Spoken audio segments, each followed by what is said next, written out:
off if they come in and dry dust your house. Whole another story. She brought her boys back into town, and they are covered in rashes and can't breathe. But yet we can't get indoor home air testing. Well, I guess we could look at this and say, well, it's incompetence, but has the federal government come in there and declared an emergency? Has the National Guard been there? Has FEMA been there? What is the response been to react to this disaster? Sorry, I don't mean to laugh, but if you look at everything Biden puts out, he says that he ordered the CDC, EPA, and FEMA to go door to door. Okay. The CDC came in for one day and went door to door, and half of them got sick. They left and never came back until we demanded they come back. They came back. It's been a couple months ago now. And what the CDC stood up there and told us is, we know you've all been exposed to vinyl chloride. We don't know what to do about vinyl chloride in your body, but we can treat the cancers that it causes. That's what the CDC told us. Did FEMA ever come? I believe they may have been in town for a couple of days at some point. Well, clearly they haven't made any effort. If you haven't noticed, if you don't see a big FEMA truck and a tent, clearly they've done nothing, okay? Even if they have been to town and stopped off at the strip club and kept moving. Now, what about people just passing through that town right now? If people pass through the town today, do they smell stuff? Do they say, "Oh, hey, what's going on?" I feel icky, It depends. What people don't realize about chemical exposure is there's a tolerance to it. So everyone has a different tolerance, and people can build up a tolerance. It's kind of like, the crazy cat lady doesn't know that she smells. Right. Because she smells it all the time. And it also depends on the day. Like we've noticed when there's moisture in the air, when it rains, it gets a lot worse. The smell does, the symptoms do. It's kind of like, I compare it to COVID. Some people are asymptomatic. They've never had one issue. Some people are deathly ill. Just like with COVID, one person could have no signs or symptoms and a person could die. And that's part of what's causing this big divide in our community is some people haven't been sick at all. They're saying it's mass psychosis. It's not mass psychosis when a 2-year-old's covered in a rash. They're not manifesting that in their mind. If anything, it's kind of the opposite because you try to justify it. Every time I go in town and I get congested and start coughing, I think, well, maybe I was just starting to get a cold. Maybe I was just... Right. And then you have to tell yourself, no. It doesn't just happen to be getting a cold every time you go into East Palestine. So it affects people in different ways. Some people have to be in town for a couple hours before they get sick. Some people, 5 minutes and they're sick. Some people don't get sick at all. So it just really, truly depends. But I think part of the problem of seeing what a disaster this is if you drive through East Palestine, it looks normal. That's what I was saying. 'Cause I could have driven through there and not realized it. And I'm really sensitive to any kind of chemicals, any kind of stuff like that. I feel it right away. Pesticides. If I spray for bugs in my own house, I get sick. I'm just wondering, people just drive through, they don't suspect, and then they get sick. But real quick, we're talking to Jamie Wallace. On Facebook, you can find this group, Unity Council for the East Palestine Train Derailment. That's on Facebook. There's a YouTube channel, too, as well. Then there's a hashtag that you can use on TikTok and Reels and Instagram, all that kind of stuff like that. It's EP Unity Council. Now, one of the things we're discussing here is that Biden, there's a deadline. We got 60 days as of today. Today is 4/21. Oh, yesterday was 4/20. I didn't even notice. No, 4/21 is the time. Today is 10/23. Sorry about it. Today's 10/23, and we've only got 60 days for Biden to declare. What's he going to declare? A national emergency for this? A disaster zone? Well, it's actually Governor DeWine already put in the paperwork for the disaster declaration. Okay. But Biden has to sign off on it. All he has to do is wave that little pen, and we can get federal support.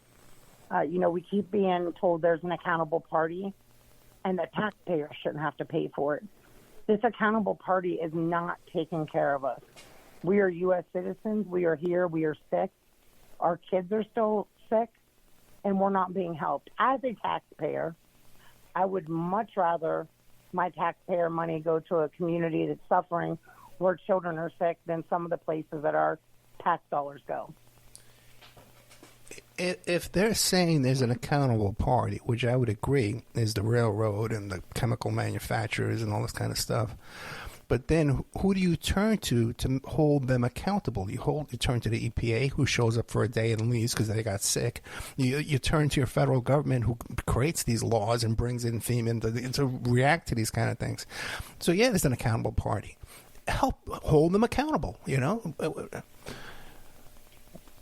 Well, and I agree with that, but the burden should not be put on the citizens. Oh, no, of course, yeah. Don't have money. Why doesn't the federal government sue them? Well, obviously, because they're in cahoots with this big rich company, clearly, and they're covering up for this big rich company. Well, I tell myself all the time, I have to remind myself, if I would have talked to myself before this derailment, and I would have heard someone talking about EPA cover-up. Yeah, right. People think it's crazy, yeah. On by the railroad. You would think they were crazy conspiracy theorists, right. But this is the truth. Right. And I think what the American people don't realize is you just assume the government does what the government's supposed to do because you don't have to deal with them. And then when you start dealing with them, it's like, this can't possibly be reality. We can't be U.S. citizens that are sick. Our children are sick, and we're being completely ignored. We are human beings. It's not a red issue. It's not a blue issue.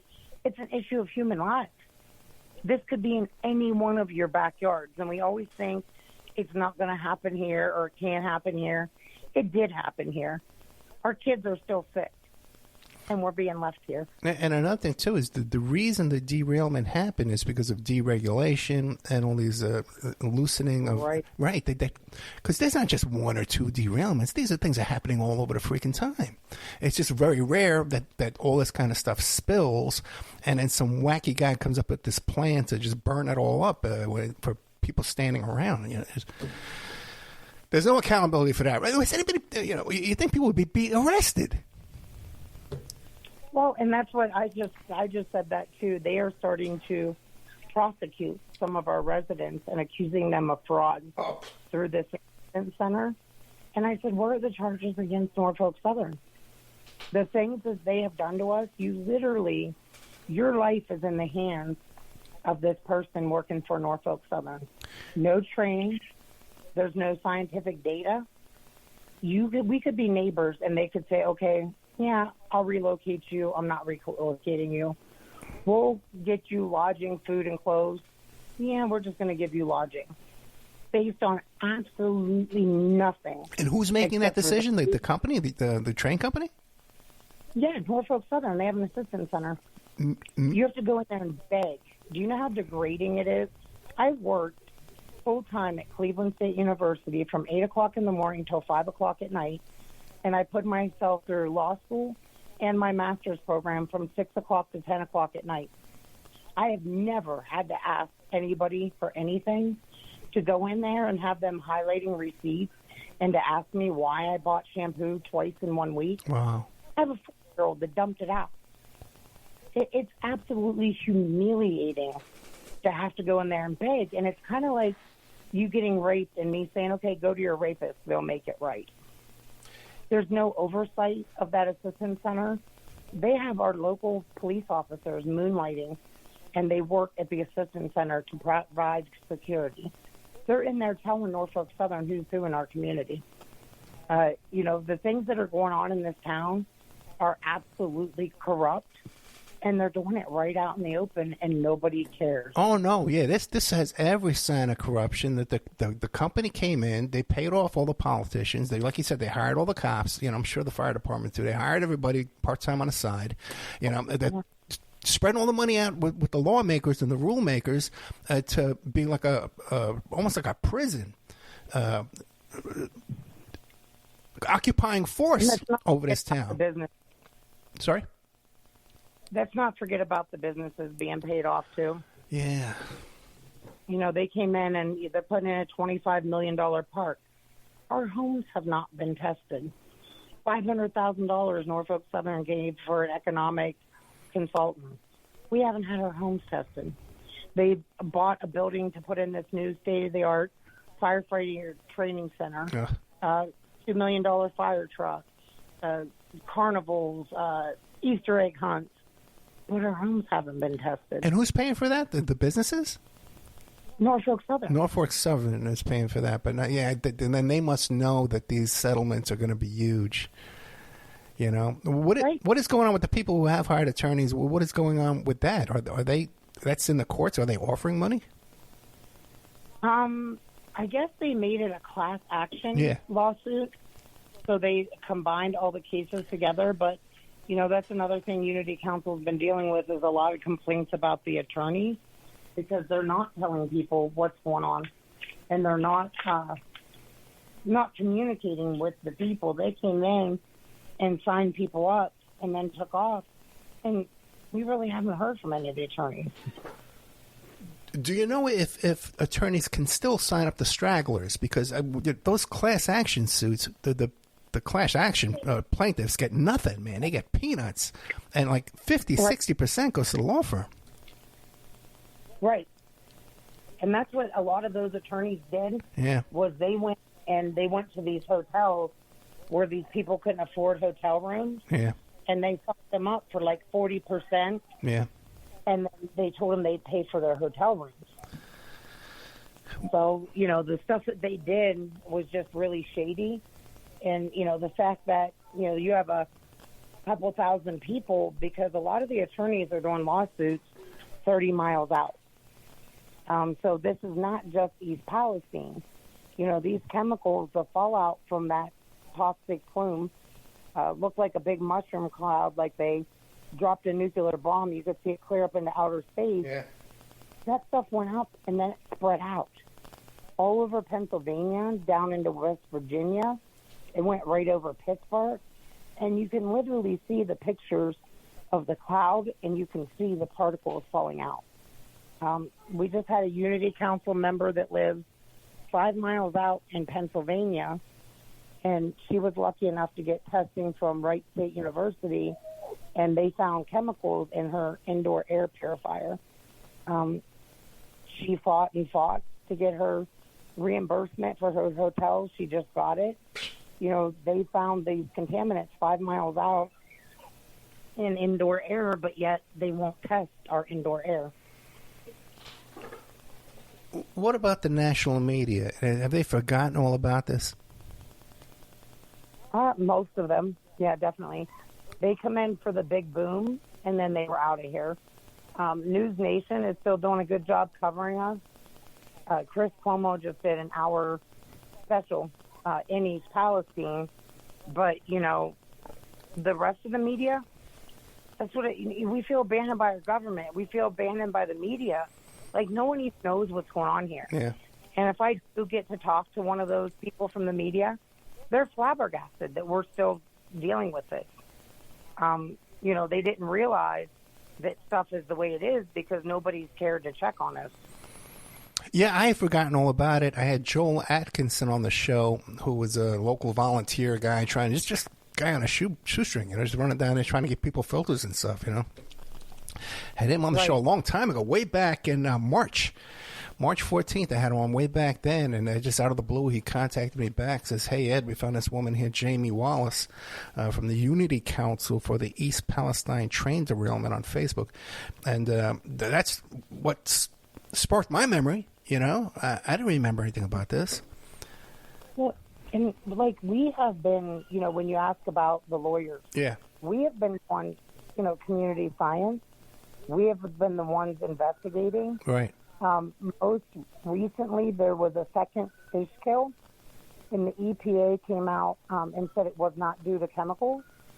And what had happened is they are replacing this like 10-foot bridge that crosses over the creek into our park. Right. And creeks are still highly contaminated.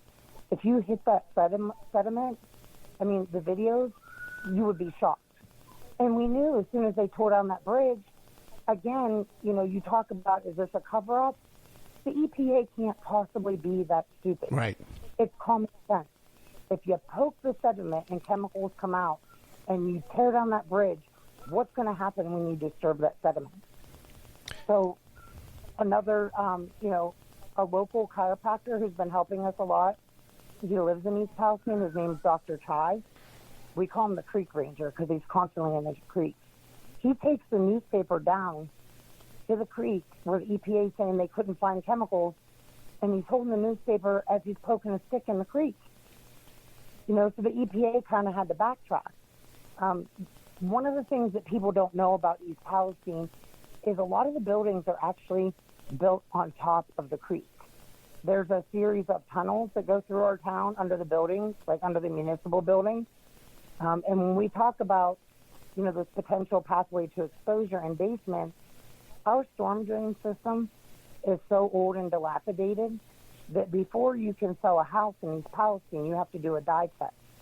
And you have to make sure that that storm drain water doesn't run into basements or yards. Right. So we have this issue with water coming in from these creeks into houses through the storm drain. We also have an issue with, the tunnels. Like I was saying, the tunnels. The sewer systems in East Palestine used to run directly into the creek. So they tapped off these pipes when they put in the sewer system. And a lot of them, we found out, were never capped. Like there was an issue at municipal building where it stunk so bad. The only place that I smelt that was worse than our municipal building was my own home.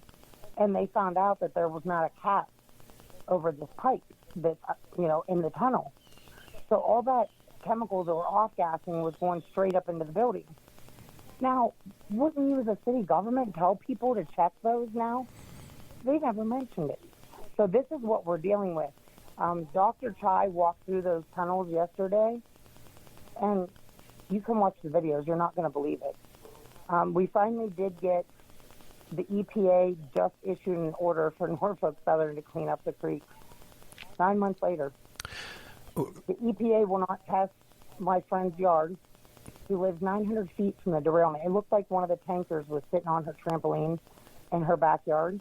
They won't test it until the remediation is done. What is the remediation? What is the remediation? Wait, first of all, real quick, a minute ago, your audio was great, like 2 or 3 minutes ago. Did you do something with the phone or move something around?